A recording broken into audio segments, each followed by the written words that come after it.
Hollow Knight is a Soulslike. No. Of course, Hollow Knight is a Metroidvania first and foremost, and then a Soulslike. Or is it? Or is it both? Or is it neither? Well, today we are gonna tackle a topic as old as time itself: video game genres. I will lay out everything nicely right in front of your very eyes and ears, so give me a chance to defend myself when I tell you why Hollow Knight is a Soulslike. Or not. This is a descent into hellish details. On screen are the chapters for this video, so let's just jump right into it.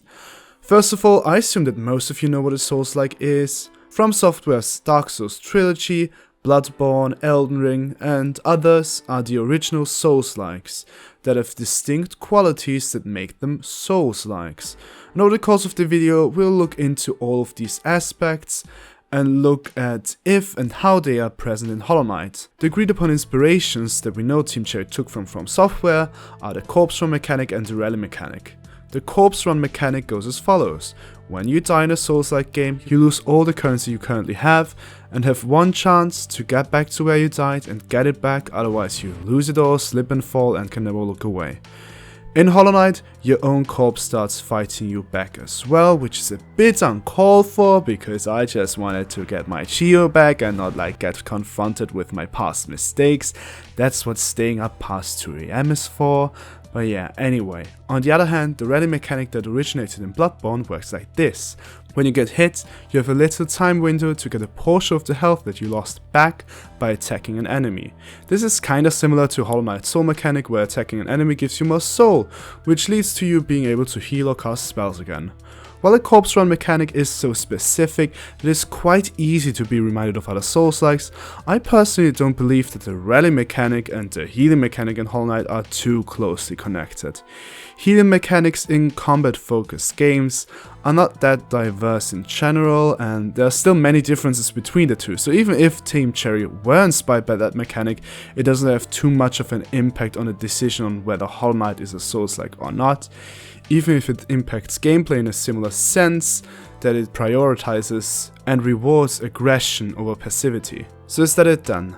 Is that all there's to support Hollow Knight being a Souls-like? No, of course not. Get that rhetorical question out of here and throw it in the garbage. Look at the runtime of this video. There are 2 plot twists coming up and we haven't even finished this first section yet. So let's keep going. But before we keep this going, speaking of Souls-likes, I want Silksong clowns to take a look at the following. Project Orochi, this video's sponsor. I partnered up with Project Orochi because they feature 2 things within their clothing that I really like: stylized Japanese art and references to video games I love. So this is a perfect time right in front of Christmas to clothes inspired by games like Dark Souls, Sekiro, Ghost of Tsushima and more. Do you wanna reminisce about the time you got curb stomped by Pontiff Sulivan in Dark Souls 3? Well, now you can with this crewneck inspired by your personal demise. And if you want something a bit less PTSD inducing, this fisherman tee might be up your alley. I sure as hell know it is up my alley, this is probably my favorite. Especially in the harsh Austrian winter, it reminds me of being somewhere where the weather doesn't actively hurt my face. Why does it go as low as minus 25 degrees Celsius? What's up with that? Anyway, did I also mention that shipping is free in the entirety of North America? And also, yes, I got a discount code just for us clowns as well. Yes, all of us clowns can use the code CIRCUS in caps lock to get 10% of our next order. So go to projectorochi.com/stizzl with the code CIRCUS at checkout for 10% off, and also follow their Instagram to stay up to date with all the cool stuff they got planned. Thanks to Project Orochi for funding this video, and now back to the show. The biggest thing I want to talk about in this part are the story, themes, and how these aspects are conveyed in Hollow Knight and Dark Souls. So let's start with Dark Souls. The story of Dark Souls follows a nameless protagonist coming to a kingdom that has long fallen. The citizens of the kingdom are a shell of their former selves, many of whom are afflicted by the same kind of disease/curse. The game's climax takes place right next to the game's hub area, a place of respite throughout the game. This climax sees the player character go somewhat against the plans of the former ruler of the kingdom, who was unable to let go of his country. After defeating the final boss, which is basically everlasting stasis personified, the player character can choose either to prolong that stasis or come to terms with the kingdom's past and present and realize that in order for change to occur, one must embrace a future full of uncertainty, a future in which, at least for the foreseeable future, the darkness might rule. All of what I just described also applies 100% to Hollow Knight's story. Both games have very similar approaches to the story and very similar themes throughout. You meet characters all throughout your journey through Hallownest and Lordran, some of which you are able to take back to Dirtmouth or Firelink Shrine. The services and obscure quest lines will then be opened up to you. All of these characters are full of dreams and hopes and have ties that go deep into this kingdom they inhabit. And as you progress through these kingdoms, you come across the very darkest parts of their respective worlds and pasts, but also venture through spaces that are still beautiful, that still deserve to have a future of some kind.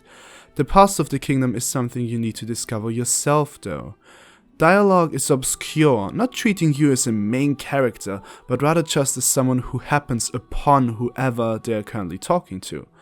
Item descriptions give important insight to what is going on, and especially environmental storytelling is at its peak, whether it's with statues and architectural structures carrying the history of the kingdom, or the kingdom itself teasing possible future routes and areas early on, be it the Crystal Peaks being teased in the Forgotten Crossroads, or Lost Izalith being able to be seen from all the way up in Blighttown. It is this sense of interconnectivity that flows through every aspect of these games that sets Dark Souls and Hollow Knight apart from most other games in their respective genres, many of which are just a bunch of areas slapped together without that much thought put into it. These similarities do not mean that Hollow Knight copied Dark Souls, because as you know I love Hollow Knight, but to those that have played both, the similarities in how they present their themes are closer than most other games. I cannot think of a single Metroidvania that has closer approaches when it comes to how the game presents its characters and stories and overall world. The Ori games, for example, have no similarities with Dark Souls altogether. The new Metroid Dread does feature a somewhat lost planet, but not much or any NPC dialogue or lost civilization, at least not in a way that leaves up a lot for the player when it comes to interpretation. Blasphemous is quite close to Dark Souls when it comes to gameplay, but its themes are closer tied to religion and religious themes, and the areas themselves don't flow together in the same way as those of Dark Souls and Hollow Knight. Even a 2D Souls-like Metroidvania like Sultan Sanctuary, which is basically a 98% identical copy of Dark Souls when it comes to gameplay and lore and stuff like that, has a world that somehow feels a bit less well connected and logical than Hollow Knight or Dark Souls. But to be fair, Sultan Sanctuary is still as Souls-like as they come. They even implemented the absolute clunkiness of Dark Souls 1 and 2. When it comes to other true Souls-likes, games like Nioh are actually extremely different when it comes to presentation and themes. Lies of P, on the other hand, is a phenomenal game and is firmly inside the Souls-like genre when it comes to gameplay, but the way the story is laid out is a lot different, with a more streamlined and a bit cornier approach, even if that approach is intentional. No game, in my opinion, is as close as portraying a story in a similar way to Dark Souls as Hollow Knight is, with Hollow Knight being even closer in presentation to Dark Souls than some of FromSoft's other Souls-likes, especially Sekiro and arguably even something like Demon's Souls. And that does not mean that Hollow Knight doesn't have its own identity. One of the game's core themes is that of identity and that of finding out who you as a player character are and what role you play. There's generally a bit of a lighter tone in Hollow Knight than in Dark Souls, with the cynical undertones that are present in some of Dark Souls' characters giving way to a more wondrous and whimsical approach most of the time. Both of which tell a story that I would categorize as dark fantasy. Think Dark Souls, think Berserk, think Hollow Knight. All of them fit together well thematically, even if Hollow Knight's art style might distract from this at first glance. And even if I would love to talk about dark fantasy and especially Berserk for the next 90 minutes, I have to move on to the next part, because even if you agree thus far, there's a giant gameplay shaped elephant in a room that I've yet to address. Wait, what the fuck does gameplay shaped elephant even mean? Let's address the very stupid no good take in the room. Is difficulty the only thing connecting Dark Souls to Hollow Knight? No, we already established that there's more to it. And no, Cuphead is not a Souls-like for being hard. Literally every other aspect of that game could not be further away from Dark Souls. And no, the last level of Super Mario Galaxy 2 is also not a Souls-like for the same reason. A Souls-like in itself doesn't have to be difficult, but it is just a style of gameplay that lends itself to constructing the game with a smaller margin for error, so the gameplay mechanics actually become fun. The difficulty also plays into the themes of the respective games though, since making the game very easy and therefore you're becoming a god while also looking like this would destroy the believability of the world of Lordran and the dangers therein. Difficulty is not a necessity on paper, but in my opinion it is a necessity for Souls-likes to be difficult so that everything else they want to do can work. So yeah, difficulty is a thing that these two also have in common, but there are many differences when it comes to gameplay. Hollow Knight has a secondary focus on platforming that Dark Souls does not have. The charm system is very different to equipment in Dark Souls. The Dark Souls level system is very different to how upgrades are handled in Hollow Knight. The Shade Cloak and the Dodge Roll are pretty similar, and if we do try to translate the 3D moment-to-moment gameplay of Dark Souls into a 2D space, Hollow Knight is quite a close approximation of that, especially when it comes to, for example, combats, with how shortcuts work, the spacing out of enemies, areas, and bosses, and save points, and with how the way progression is possible in multiple different ways, and you being able to tackle the worlds of Hallownest and Lordran as you see fit is handled. Hollow Knight and Dark Souls do this to an extent other Metroidvanias do not. Dark Souls, in that way, is more successful as a Metroidvania than most Metroidvanias are. Wait, is Dark Souls a Metroidvania? It is funny that Dark Souls in a way can be considered a 3D Metroidvania, at least if you really squint your eyes and run into a wall a few times. No, but jokes aside, the way progression works is eerily similar but in a 3D space, but the one thing that keeps me from calling Dark Souls a Metroidvania is the lack of movement and gameplay upgrades like a double jump or something similar. If Dark Souls had, for example, the underwater breathing upgrade of Sekiro or other ways in which that game gates progression, calling Dark Souls a Metroidvania would kinda be a logical conclusion. But I do think that these two genres are just generally quite close together, which is why I'm making this point in the first place. These genres both feature mostly desolate and forsaken worlds with multiple ways of progressing through different areas and in a way the player sees fit, and that alone is what gets them closer to each other than 95% of other gaming genres. And at least on Wikipedia, Dark Souls is also considered a Metroidvania, even if only on a very loose basis, so you know it's true. So even if Dark Souls somehow lands on the Metroidvania spectrum somewhat, let's talk about how the name Metroidvania sucks and is a bit of a nothing name. If Metroidvania is just supposed to mean that the game is in a world with multiple distinct zones and multiple upgrades, then yeah, the genre description is still working. But neither the Metroid nor the Castlevania franchise have had that much of a grasp and influence over what other Metroidvanias have become over the last few years. It's kinda like calling every side-scroller a Sonic Mario game, or every shooter a Doom-like. It would be kinda stupid. Apart from the core structures of a 2D Metroidvania, one could argue that modern Metroidvanias take more inspirations from Souls-likes than from Metroid or Castlevania games. Also, Soulslike is also a far from perfect name, but at least many Souls-likes do take parts from Dark Souls or FromSoft games in general to some extent to influence their games. The influence of Dark Souls in its own subgenre is still enormous, but with Metroidvanias, a certain game came out 6 years ago that has influenced a handful of Metroidvania games. Hollow Knight. So games like Haikyuu the Robot or Nine Souls or Ori and the Will of the Wisp, who are all inspired by Hollow Knight, no matter how loud Thomas Mahler may scream that Ori isn't, now Hollow-likes? Or Hollow Knightian Metroidvanias? Or just Metroidvanias? Or Metroidvanias of the variety that have been knighted hollowly? I do not know. Genre names suck, and the name Metroidvania also sucks. upgrade-based exploration game, maybe that would be more fitting and more timely, but then it would include many games that are clearly not part of the genre. I mean, Team Cherry did not call Hollow Knight a Soulslike, so it must be a Metroid, but they also didn't call it a Metroidvania. They called it a 2D action-adventure game.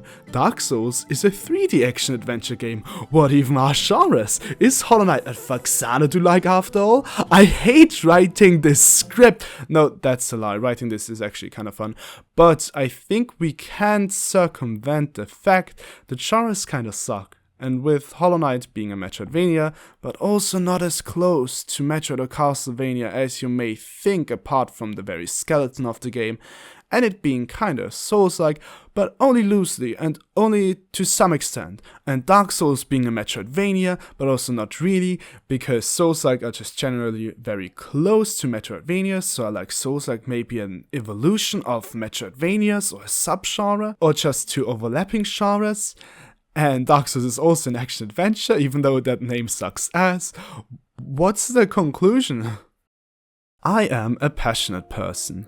I feel with every ounce of my being, and when it comes to video games, the feelings a game may evoke are more important to me than any genre could ever be. If I decide to recommend a game to a friend of mine, I try to look at games they have played and see whether the game I want to recommend is a fit for them.